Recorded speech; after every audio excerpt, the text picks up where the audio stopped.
Hello బిత్తిరి సత్యారా అండి మాట్లాడేది రవి ముద్రాజ్. Hello Mudiraj sir. గారు నా పేరు కేశవ్ రెడ్డి అండి, రాష్ట్రీయ వానర్ సేన. చెప్పండి. ఏం లేదండి, మీరు ఒక వీడియో పెట్టారు కదా భగవద్గీతను కించపరుస్తూ. హలో హలో పెట్టాను. హలో బిత్తిరి సత్య గారు. హలో బిత్తిరి సత్య గారా మాట్లాడేది? అవునండి, నేనేం బిత్తిరి సార్ రెడ్డి గారు, చెప్పండి. అదే ఇప్పుడు మీరు ఒకటి వీడియో తీసి పెట్టారు కదా వీడియో భగవద్గీత మీద ఎందుకు అవుతుంది? బిల్లు గీత అని పెట్టారు కాండి మీరు. మీరు చాలా చేసి ఉంటారండి. మీరు అంటే హిందువులని కించపరచనికని ఇవన్నీ చేస్తారా మీరు? భగవద్గీత మీరు వేరే స్లాంగ్ లో చేసుకోండి. ఎప్పుడన్నా ఫోన్ చేస్తాం మేము, ఇన్ని చేసారు మీరు. ఎన్నో ఇష్యూలు అంటే మీరు రెగ్యులర్ ఏదో చేస్తుంటారు కదా, ఎప్పుడన్నా కాల్ చేస్తామా మీకు మేము? మీరు ఎందుకు భగవద్గీతను కించపరుస్తూ చేస్తారు మీరు? హలో, పార్టీ పరంగా మాట్లాడదు వినండి. నేను పార్టీ కాదు. హలో బాబు, ఇది ఒక హిందూ ఆర్గనైజేషన్. నువ్వు పార్టీ అనకి, ఇది ఏ పార్టీకి సంబంధం లేదు బాబు, అర్థమైందా? కంప్లైంట్ ఇచ్చుకోపని మీద అయినే కంప్లైంట్ ఇచ్చినాం, మేమిన్నే కంప్లైంట్ ఇస్తున్నాం. బరాబర్ నీ మీద యాక్టివ్ ఉంటుంది. నువ్వు ఇచ్చుకో అనేది పెద్ద మాట్లాడుతున్నావేమో, నీకు లీగల్ ఎట్లా గుడ్డి చెప్పాలో చెప్తాం. నువ్వు అనుకుంటున్నావు, అర్థమైనా? హిందూ అంటే నీకు పార్టీ పరంగా నువ్వు పార్టీకి సమాన దూరం అని చెప్పిన హిందూ ఆర్గనైజేషన్. నువ్వు హిందువులను కించపరుస్తున్నావు, భగవద్గీతను కించపరుస్తున్నావు. నువ్వు అర్థమైందా? ఎవరిని మరి నువ్వు అయితే నేనే నువ్వు హిందూ నీకు కలవాలి. నువ్వు ఎట్లా కించపరిచినావు? నువ్వు నన్ను అడుగుతున్నావు. నువ్వెందుకు అట్లా చేస్తావు? ఏమంటే నీకు చెప్పించేయాలి అంటున్నా. నాకు చెప్పించేయాలి కాదు, హిందూ సమాజాన్ని కించపరిచే విధంగా నువ్వు చేయాల్సిన అవసరం లేదు. అంటున్నా నీకు చెప్పించేయాలన్నా అని ఏదో నువ్వు ఎదురు మాటలు మాట్లాడేది ఏమన్నారే? ఏంటి కించపరిచింది ఎవరిని? పెళ్లి గీత అంటే నువ్వు భగవద్గీతను కించపరుస్తావా? నువ్వు భగవద్గీతను పెళ్లి గీత అని ఎట్లా పెట్టావు? నువ్వు నాకు చెప్పు. నువ్వు హిందూ అని నువ్వు మాట్లాడుతున్నావు కదా, నేను హిందూ దారా అని నువ్వు అంటున్నావు కదా. పది నువ్వు ఎట్లా పెట్టావు చెప్పు. నీ పేరేంది? నా పేరు కేశవ్ రెడ్డి. ఎంత వేసింది? నాదా 45 ఏళ్ళు. 46. 46. నాకు సంవత్సరం నువ్వు పెద్దనే అంతే.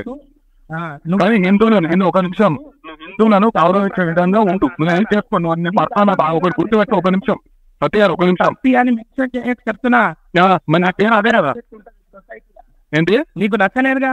ఏదైతేనేదిగా. ఏది? అవును, నాకు నచ్చలేదు. నాకు నచ్చలేదు. 1000 మందికి ఎవరికి నచ్చింది? 1000 మంది అయితే నువ్వు హిందూ సమాజానికి కించపరుచుకుంటూ భగవద్గీత మీద పెడతావాను? నువ్వు సబ్స్క్రైబ్ చేయకు, నువ్వు నా దాన్ని డిలీట్ చేయి, బ్లాక్ లో పెట్టుకో. నువ్వు చూడకు, అవన్నీ నువ్వు చెప్పాల్సిన అవసరం లేదు. హిందూ సమాజం నీకు ఎట్లా బుద్ధి చెప్పానో చెప్తుంది. బరాబర్ హిందూ సమాజంతో నీకు చెప్పిస్తా. నువ్వు అనుకుంటున్నావు సబ్స్క్రైబ్ చేయకు, నువ్వు బ్లాక్ లో పెట్టుకో, నువ్వు చూడకు, ఇవన్నీ సినిమా డైలాగులు అవసరం లేదు. అర్థమైందా? ఇగో అందరికి అందరు ఉంటారు, అందరికి అందరూ అంటూ ఉండొచ్చు. నువ్వు మాట్లాడేది నువ్వు తాగి తెలుగుతో మాట్లాడకు. అర్థమైందా? ఏంటి కేశవరెడ్డి, నువ్వు నాకు రవి ముద్రాజ్ నువ్వు ఇంకోసారి దయచేసి హిందువులకు ఇట్లా కించపడతాకు. అర్థమైందా? హిందూ ధర్మం కోసం పాట పడతా. నువ్వేం పాట పడతావో ఏం చేస్తావో ఆ వీడియో చూస్తే తెలిసిపోతుంది. నేను చెప్పేది వినో. నువ్వు చెప్పేది అంటే నేనేది వీడియో పెట్టా. నాకేమన్నా ఎందుకు చెప్తారు? ఈ సార్ ఎందుకు చెప్తారు? ఏది ఇంత కించపరచుకుంటారు? ఈ సార్ చెప్తాను ఇంకా మాట్లాడుతున్నాను. ప్రచారం చేసినప్పుడు నీ బాధ్యత కదా. నేను ప్రచారం చేస్తాను, నేను ప్రచారం చేస్తాను. ఎందుకు కించపరచుకుంటావు? నీకు చెప్తారు ఏంటి? నీకు ఎందుకు కించపరచుకుంటే ఇక నీకు సాను కప్పాలా? నువ్వు చేసేది ఇంకా నేను ఒక సుఖమైన పని అని చెప్పి నీకు సాను కప్పాలి. చెప్పినట్టు ఏ శాస్త్రంలో రాస్తున్నది? ఏంటి నువ్వు? నేను శ్లోకాలు పాడతా, నువ్వు ధర్మం హిందువులు ఉన్నావు కదా, నువ్వు ఒక శ్లోకం పాడతా. నీకు అవసరం నాకు లేదు. ఏదో కించపరచుకుంటా నువ్వు మాట్లాడి ఏదో ధర్మం అని ఏదో డైలాగులు అవసరం లేదు. అర్థమైందా? నువ్వు హిందూ సమాజాన్ని క్షమాపణ చెప్పు. నువ్వు అర్థమైందా? నేను హిందువును, నేను శ్లోకాలు వాడతా, నువ్వు అదే శ్లోకాలు తిరిగి పాడున్నా ముందలా. నువ్వు కించపరచ పాడాల్సిన అవసరం లేదు మాకు. అర్థమైందా? నీకు ఇష్టం వచ్చినట్టు పాడాల్సిన అవసరం నాకు లేదు. నీకు లేకపోతే నీకు హిందూ సమాజం ఏ రకంగా బుద్ధి చెప్పాలో అట్లా చెప్తాం. న్యాయబద్ధంగా చట్టబద్ధంగా అన్ని ఎదుర్కోగలరు. రైటా? పనివే లేవు హిందూ సమాజము. నువ్వు కూడా ఒక్కనివే లేవు. నువ్వు పెద్ద హిందూ అని నువ్వు ఫీల్ అవుతున్నట్టు నువ్వు కూడా ఏం ఫీల్ కాకట్లా. అర్థమైందా? ఇప్పుడు పరామరిస్తాం సరే, పరాపర ప్రశ్నిస్తాం. అర్థమైందా? బరాబరి ఎదుర్కొంటా.